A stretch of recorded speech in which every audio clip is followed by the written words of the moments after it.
आज के इस ऐतिहासिक दिन पर उपस्थित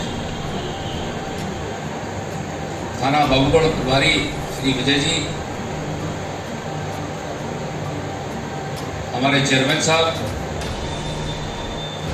कैंट छावनी से आए हुए हमारे साथीगण, थाना बाबूगढ़ के विभिन्न ग्रामीण अंचलों से आए हुए हमारी माताएं बहनें, साथीगण, सभी पुलिस अधिकारी कर्मचारीगण और मीडिया के साथियों, आज का दिन पूरे भारत के लिए एक ऐतिहासिक दिन है। वो ऐतिहासिक दिन इसलिए है कि 1861 में अंग्रेजों ने जो कानून बनाए थे, भारतीय दंड विधान, दंड प्रक्रिया संहिता और भारतीय साक्ष्य अधिनियम, ये तीनों के तीनों अधिनियम हम भारत के लोगों के लिए हमारी संसद ने नए नियम, नए अधिनियम जो है अधिनियमित किए हैं, जो आज 1 जुलाई से लागू किए गए। जो पुराने कानून थे, यदि आप उनकी ऐतिहासिक पृष्ठभूमि देखें तो 1857 में भारत का प्रथम स्वतंत्रता संग्राम हुआ था और दोबारा इस प्रकार की आज़ादी के लिए कोई भारतीय लड़ाई न लड़ सके, इसलिए सख्त कानून बनाए गए थे। अंग्रेज जो दुनिया के सबसे ज्यादा सभ्य कहे जाते थे, उन्होंने अपने यहाँ की पुलिस को डंडा तक नहीं दिया, सिविल पुलिस उसने नाम दिया और बाकी उनके जितने भी उपनिवेश थे, जहां जहां उनका राज्य था, कहा जाता है कि अंग्रेजों का सूर्यास्त कभी नहीं उगता। सारी दुनिया के लिए उन्होंने जो कानून बनाया वो डंडे की नोक पर चलने वाला। इसलिए हम भारत के लोगों को उनकी आवाज को दबाने के लिए जो कानून बनाए गए थे वो 1861 के थे। आप उन कानूनों का नाम देखें, भारतीय दंड विधान, दंड देने के लिए, दंड प्रक्रिया संहिता कि कैसे लोगों को दंड दिया जाएगा। पुराने कानूनों में केवल और केवल दंड की प्रधानता थी, केवल दंड पे ही चर्चा की जाती थी। लेकिन हम भारत के लोगों की संसद ने हम सबके लिए जो कानून बनाए हैं, जो उनमें परिवर्तन किए गए हैं, वो न्याय पर आधारित है। दंड की बात नहीं, पनिशमेंट की बात नहीं, न्याय की बात कही गई है। इसलिए भारतीय दंड विधान का नाम भारतीय न्याय संहिता रखा गया है। दंड प्रक्रिया संहिता की जगह भारतीय नागरिक सुरक्षा संहिता नाम रखा गया है। आपकी सुरक्षा के लिए कानून बनाए गए, ये जो प्रक्रियाएं हैं आपकी सुरक्षा के लिए। क्योंकि नई परिस्थितियां पैदा हो रही हैं, जमाना टेक्नोलॉजी का है, नई नई चीजें नित दिन हमारे सामने आ रही हैं, तो उन नई चीजों का समावेशन करना भी हमारी आवश्यकता थी। तो नई टेक्नोलॉजी को भी जोड़ा गया है इस कानून में, ताकि पुलिस अपनी जांच में, अपनी विवेचना में उन चीजों को सम्मिलित करे, साथ ही साथ न्याय दिलाने के लिए कोर्ट में भी वो चीजें एविडेंस के तौर पे मानी जाए, ग्राह्य हों, इसकी व्यवस्था इन नए कानूनों में की गई है। कई ऐसे कानून थे जो हमारे यहाँ, जिनका विवरण जो है पुराने कानूनों में नहीं था। अभी हमारे दोनों अधिकारियों ने बहुत अच्छे तरीके से सारी चीजें बताई हैं। एक आतंकवाद, इससे पूरी दुनिया प्रभावित है, लेकिन इसका पुराने कानूनों में कोई विधान नहीं था। अब 113 भारतीय न्याय संहिता में इसका विवरण दिया गया है और किसी आतंकवादी को कैसे सजा दी जाएगी उसकी प्रक्रिया निर्धारित करी गई है। साथ ही साथ जैसे अन्य मामलों में लोगों को पैरोल मिल जाता है, सजा के बाद ही पैरोल मिल जाता है, लेकिन किसी आतंकवादी कृत्य के लिए किसी को पैरोल नहीं दिया जाएगा, इसमें यह व्यवस्था की गई है। संगठित अपराध, कोई ऑर्गेनाइज्ड क्राइम कर रहा है, ऑर्गेनाइज्ड क्राइम का मतलब होता है कि पूरा ग्राउंड लेवल से लेकर ऊपर तक सारी मशीनरीज को माफियाओं ने उसको घेर रखा हो, अपने हिसाब से सिस्टम को चलाने के लिए वो व्यवस्था बनाई हो, तो ऐसे संगठित अपराध और अपराधियों से निपटने के लिए इस कानून में व्यवस्था की गई। जो छोटे छोटे कानून हैं, जो पेटी ऑर्गेनाइज क्राइम है, पता चला कि ये ट्रेनों में पूरा ये गैंग काम करता है चोरों के लिए। शादी बारातों में कोई गैंग काम करता है, जो बच्चे के, लड़की के माँ बाप या लड़के के माँ बाप होते हैं, उनसे सामान चोरी करने के लिए। तो ऐसे जितने भी मामले हैं, उन सारे मामलों के लिए पेटी ऑर्गेनाइज क्राइम की भी व्यवस्था करी गई है।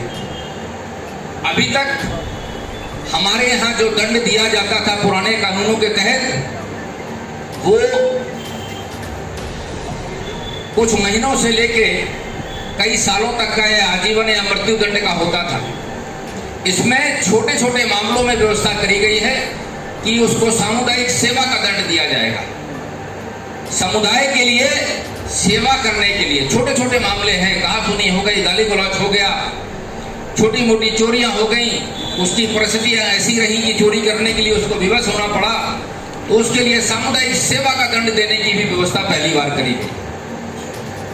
अभी तक आप थानों में जाते थे, कोई आपकी एफआईआर लिखता था, कोई आपकी एफआईआर नहीं लिखता था। तो इस प्रक्रिया से बचने के लिए आप जहां भी हैं, भारत के किसी भी कोने में हैं, तो आप ईएफआईआर लिख सकते हैं। ईएफआईआर की व्यवस्था करी गई है। पहले जो यूपी कॉप ऐप था, उसमें अननोन लोगों के अगर जो क्राइम किया गया है, जिसमें अभियुक्त अज्ञात है, उसी की एफआईआर हो सकती थी। अब लेकिन किसी की भी एफआईआर ऑनलाइन हो सकती है। कई बार थानों में आपके थाना प्रभारी साहब नहीं है, या जिन मुंशी साहब को लिखना है वो नहीं है, तो इन सारी समस्याओं से हम भारत के लोग, आप लोग बच जाएंगे और आप घर बैठे अपनी एफआईआर भेज सकेंगे। उसके लिए आपको दो चीजें अपनी एप्लीकेशन में जरूर लिखने की जरूरत है। एक तो आपका जो भी व्हाट्सएप नंबर हो और आपकी जो मेल हो, क्योंकि अब जो भी आपको सूचना दी जाएगी, अभी जैसे हमारी एक महिला पुलिस अधिकारी बता रही थी यही कि सबका समय निर्धारित कर दिया गया है। महिला और बच्चों के अपराध के संदर्भ में जो भी जांच होगी वो 60 दिन के अंदर होगी, और जो भी आपने मुकदमा किसी अन्य धारा में पंजीकृत कराया है, उसके लिए जो भी मुकदमे का स्टेटस होगा, जो भी उसकी प्रगति होगी, आप में से बहुत से लोग थानों के चक्कर लगाते रहते हैं, दरोगा जी के पास घूमते रहते हैं कि साहब हमारी जांच में, हमारी मुकदमे में क्या हो। तो उसके लिए भी अब आपको भागने की जरूरत नहीं पड़ेगी। 90 दिन के अंदर आपके पास एसएमएस से, व्हाट्सएप पे या ईमेल के माध्यम से आपको आपके मुकदमे की विवेचना की जानकारी दी जाए। ये परिवर्तन आप सबके हित के लिए करे गए हैं ताकि आपको भागना ना पड़े। कई बार ये होता था कि आप ट्रेन में यात्रा कर रहे हैं या आप जरूरी काम से किसी एक शहर से दूसरे शहर जा रहे हैं और कोई घटना आपके साथ घट गई। कई लोगों का सामान चोरी हो जाता था, लोगों को पता ही नहीं चलता था। जब वो अपने गंतव्य स्थल पर पहुंचते हैं तब उन्हें पता चलता है कि हमारे साथ चोरी हो गई, हमारा सामान चोरी हो गया। या आपकी व्यस्तता के कारण, या हो सकता है कि ऐसी कोई घटना हो गई हो कि आप मौके पर डरे हुए हो और आपको लगता है कि आप किसी दूसरी सुरक्षित जगह पर पहुंच जाएं, तब आप अपनी एफआईआर कराएं। तो इन सब के लिए 0 एफआईआर की व्यवस्था करी गई। आपके साथ घटना चाहे कहीं भी हुई हो, आप जिस थाने में सुरक्षित अपने आप को महसूस करते हो, आप उस थाने में जाकर अपनी एफआईआर करा सकते हैं। वो एफआईआर जाएगी उसी थाने में जिस थाना क्षेत्र का घटना स्थल है, या जिस जिले का या जिस राज्य का घटना स्थल है, लेकिन आपको वरीयता देते हुए आप अपनी एफआईआर किसी भी थाने में करा सकते हैं। 0 एफआईआर का प्रावधान किया गया। जो विवेचना की प्रगति थी 90 दिन के अंदर आपको मिलेगी। 60 दिन के अंदर महिला और बच्चों के अपराधों के मामलों में चार्जशीट लगेगी। साथ ही साथ न्यायिक प्रक्रिया में भी, जुडिशरी को भी इसमें कई चीजों के मामले में मैंडेटरी व्यवस्था कराई गई है। वो व्यवस्था ये कराई गई है कि जैसे ही कोर्ट में चार्ज फ्रेम होगा, जो चार्ज फ्रेम होने की पहली तारीख होगी, उससे 60 दिवस के अंदर कोर्ट को उसमें चार्ज फ्रेम करना अनिवार्य होगा। विचारण नहीं, सजा नहीं आएगी उसमें, लेकिन चार्ज फ्रेम करना आवश्यक होगा। दूसरी व्यवस्था ये करी गई है कि यदि अभियुक्त जेल में है और उसका विचारण प्रारंभ हो गया, बहुत से मामलों में लोग को जमानत नहीं मिलती है, अगर विचारण प्रारंभ हो गया है और 30 दिवस के अंदर उसकी पूरी 60 दिवस के अंदर उसकी पूरी सुनवाई नहीं होती है, तो भी वो जमानत पाने के लिए हकदार होगा। अभी तक प्रक्रिया क्या थी कि यदि पुलिस में विवेचना चल रही है, पुलिस ने 60 दिन के अंदर या जिन मामलों में 90 दिन की सजा होती थी उनके अंदर अगर आरोप पत्र माननीय न्यायालय ने प्रेषित नहीं किया है तो अभियुक्त जमानत पाने का हकदार होता था। साथ ही साथ वो किसी भी प्रोसेस के टाइम पे माननीय न्यायालय में किसी भी प्रक्रिया के दौरान वो जमानत के लिए आवेदन कर सकता था। आवेदन तो आप अभी भी कर सकते हैं, लेकिन वो आपके लिए, कोर्ट के लिए वो मैंडेटरी कर दिया गया है कि वो उस निर्धारित समय अवधि के अंदर यदि उसका विचारण प्रारंभ हो गया है और उसमें पूरी कार्रवाई साक्ष्य की नहीं की गई है तो फिर वो जमानत पाने के लिए हकदार हो। एक नए जमाने के हिसाब से मॉब लिंचिंग की व्यवस्था करी गई। जो भीड़ के द्वारा कोई घटना किसी आदमी के साथ कर दी जाती थी, फला जाति का हो, किसी भी धर्म का हो, किसी भी जाति का हो, किसी भी क्षेत्र का हो, मॉब लिंचिंग के लिए दंड की व्यवस्था करी गई। इसका पर्पज ये है कि हमारा समाज हिंसक ना बने। समाज को हिंसक होने से रोकने के लिए मॉब लिंचिंग को अपराध घोषित किया गया है। ये बात सबको बताने की आवश्यकता है कि यदि गांव में कोई चोरी करते पकड़ा जाता है, कोई ऐसा आपत्तिजनक संदिग्ध व्यक्ति आपके गांव में पाया जाता है, तो इसका ये मतलब नहीं है कि आप कहने लगे, जैसे कई जिलों में या कई राज्यों में पर्टिकुलर कुछ समय के टाइम पे अफवाहें हुआ करती थी, मुनझुआ इस टाइप की आती थी, या बच्चों के चोरों का गैंग गाँव में घूम रहा है, इस टाइप की चीजें आती थी। और उसमें कई बार जो एक सामान्य व्यक्ति दूसरे परिवार का या दूसरे गांव का होता था, या अपने किसी रिश्तेदार से मिलने आता था, या छोटे मोटे धंधों के संदर्भ में किसी गांव में फेरी के तौर पे आते थे, उनके साथ भी दुर्घटनाएं हो जाती थी। इन सब में सबको जिम्मेदारी का परिचय देना पड़ेगा। अब मॉब लिंचिंग को अपराध घोषित कर दिया गया, ये बात सबको जानने की आवश्यकता है। और ऐसे मामलों में अगर उसकी हत्या हो जाती है तो आजीवन कारावास और मृत्यु दंड का भी विधान किया गया। ये चीजें लोगों को जानने की आवश्यकता है। कुछ और चीजें हैं, जैसे मैंने सामुदायिक सर्विस के बारे में बताया था।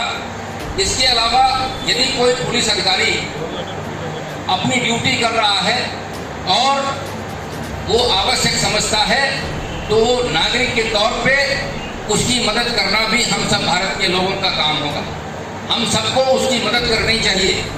इस कानून में आपके लिए भी ये व्यवस्था करी गई है कि यदि कोई प्राइवेट व्यक्ति का मतलब है कि जो पुलिस से हटके है या मजिस्ट्रेट से हटके है, उसकी प्रेजेंस में गांव में कोई घटना हो रही, कोई संज्ञेय अपराध हो रहा है, तो उस व्यक्ति को जो अपराध